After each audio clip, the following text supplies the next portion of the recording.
Paskatīsimies dažus uzdevumu piemērus, kuru izpildīšanai var noderēt datu buklets. Trešajā lapas pusē mēs redzam organismu sistemātisko grupu izcelsmes kladogramu pēc ģenētiskajām analīzēm. Pēc šī, protams, var noteikt, kurš kuram radniecīgāks. Piemēram, ja pajautātu, kas radniecīgāks augiem, zaļaļģis vai brūnaļģis, jums atliktu paskatīties, kuri zari ir tuvāk. Te mums ir augi, te zaļaļģis, bet brūnaļģis pavisam tālu prom. Līdz ar to augiem radniecīgākas ir zaļaļģes. Bet šo var izmantot arī cita veida uzdevumiem. Piemēram, ja ir jāpasaka, kas ir dizentērijas amēba, atliek sameklēt amēbu un paskatīties, ka tā pieder protistiem. Līdz ar to atbild C ir pareizā. Tā kā šajā kladogramā klāt ir arī attēli, var mēģināt izmantot arī tos. Piemēram, pamēģināsim noteikt, kas ir redzams attēlā. Apskatot visus attēlus, vajadzētu saprast, ka vislīdzīgākās ir asku sēnes, un tieši tā arī ir. Attēlā redzama penicillium ģints sēne, un Aleksandrs Flemings atklāja, ka tieši penicillium ģints sēnes izdala penicilīnu, un sēnes pavisam noteikti nepieder augu valstī, līdz ar to nepatiesais apgalvojums ir A. 4. lapas pusē mēs redzam augu sistemātiku. Šajā uzdevumā jānosaka, kura pazīme ir noteicošā šī auga iekļaušanai segsēkļu nodalījumā. Vispirms atrodam, kur ir segsēkļu jeb ziedaugu nodalījums. Ar sporām tas pavisam noteikti nevairojas, ar sēklām vairojas, bet tas nav vienīgais nodalījums, kuru pārstāvi vairojas ar sēklām.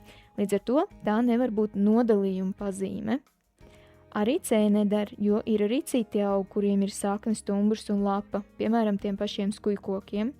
Sunām gan sakņu nav, bet zieds gan ir ļoti specifiska struktūra tieši ziedaugiem. Atbild D ir pareizā.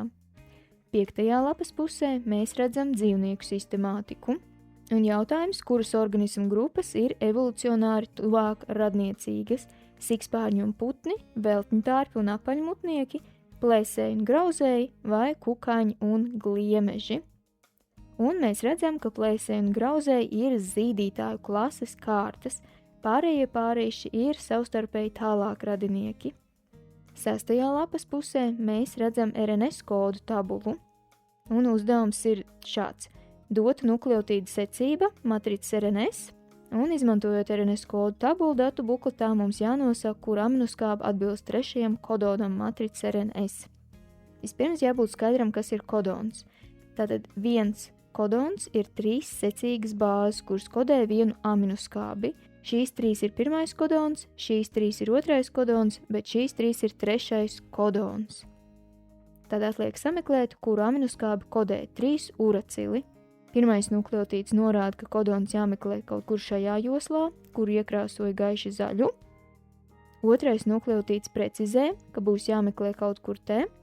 Un 3. nukleotīds norāda, kuru tieši aminoskābi kodē. Tātad 3 uraciliem atbilst fenilalanīns. 7. lapspusē mēs redzam dažādu organismu šūnu schēmas. Šajā uzdevumā vienkārši jānosaka, kura šūna ir prokariotiska. Ar datu bukletu palīdzību var pateikt, ka A un C ir augu šūnas, B ir dzīvnieku šūna, bet D ir baktērijas šūna. Bet, ja piemirsies, kurš no šiem ir prokariots, kurš eikariots, var apskatīties šajā lapā. Te mēs redzam, ka eikarioti ir piemēram augi un dzīvnieki. Pie prokariotiem nav pierakstīts klāt, ka tie ir prokarioti, bet ņemot vērā izslēgšanas principu, tad sanāk, ka arheji un baktērijas ir prokarioti, jo pārējie tad ir eikarioti. Vēl šo špikerīti varam izmantot, ja ir uzdevumi, kur kaut kas jāsalīdzina. Piemēram, ja jautāts, kura pazīme raksturīga baktēriju šūnai salīdzinājumā ar augu un dzīvnieku šūnām, tad varam izmantot attēlus, un mēs redzam, ka baktēriju šūnai nav kodola. Līdz ar to DNS nav aizsargāta ar kodola apvalku. B ir pareizā atbilde. 8. lapas pusē mēs redzam šūnu metabolismu schēmas. Kā datu buklets var palīdzēt? Mēs varam mēģināt saprast, kas tās par reakcijām, ja nu gadījumā piemirsies. Tātad, fotosintēzē mēs redzam, ka šīs vielas tiek izmantotas, bet šīs rodas, jo bultiņas parāda, ka tās iznāk ārā. Kas tās ir par vielām? Viegli atcerēties, jo šis, kur ir zilā krāsā bumbiņas jeb atomi, ir ūdens H2O, 2 ūdeņraža atomi un sarkanais tātad ir skābekļa atoms.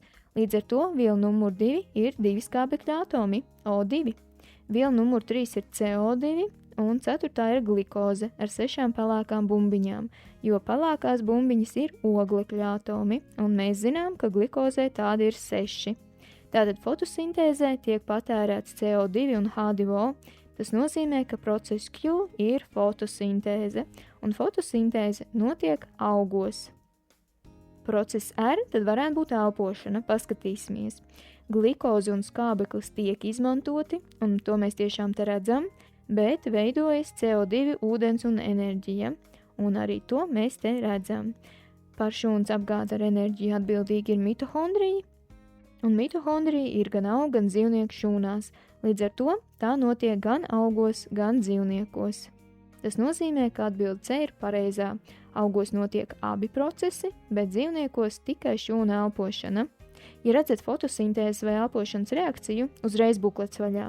Pildot eksāmenu var būt mazs uztraukumiņš, tāpēc labāk pārbaudīt arī labi zināmās lietas. Piemēram, te ir jautāts, kas ir enerģijas avots reakcijas norisei, un dota ir fotosintēzes reakcija. Fotosintēzi mēs redzam te, un te mēs redzam, ka izmantota gaismas enerģija. Līdz ar to atbilde A ir pareizā. Uzdevums, kur izpildē jāmāk izmantot schematiskais attēls. Tātad mums ir gaismas fāzes reakcijas, jeb no gaismas atkarīgās reakcijas un tumsas fāzes reakcijas, jeb no gaismas neatkarīgās reakcijas. Vai gaismas fāzē izdalās oglekļa dioksīds? Pavisam noteikti nē. Gaismas fāzē izdalās skābeklis, ko var redzēt te. Oglekļa dioksīds ir nepieciešams tumsas fāzē. Vai gaismas fāzē ir nepieciešams ūdens? Jā. Vai nāda piesaist ūdeņradi? Noteikti nē. Tātad B atbilde nedara. Te būtu jāzina, ka chloroplastu iekšējo vidi veido stroma. Tilakoīds ir šī struktūra, un vairāki tilakoīdi veido kaudzītes jeb granas. Un zinot to, mēs varam pateikt, ka īstenībā tumsas fāzes reakcijas notiek stromā. C atbilde ir aplama. D atliek būt pareizajai atbildēji. Gaismas fāzē enerģiju tiešām nodrošina gaisma, bet tumsas fāzē enerģiju nodrošina ATP molekulas, ko mēs te arī varam redzēt. Bultiņa aiziet uz tumsas fāzes reakcijām, tātad tā tiks izmantota. Un pašās beigās mēs redzam mērvienības un Hardija-Veinberga ģenētiskā līdzsvara vienādojuma aprēķina formulu. Cerams, ka šis palīdzēja. Tiekamies citā video.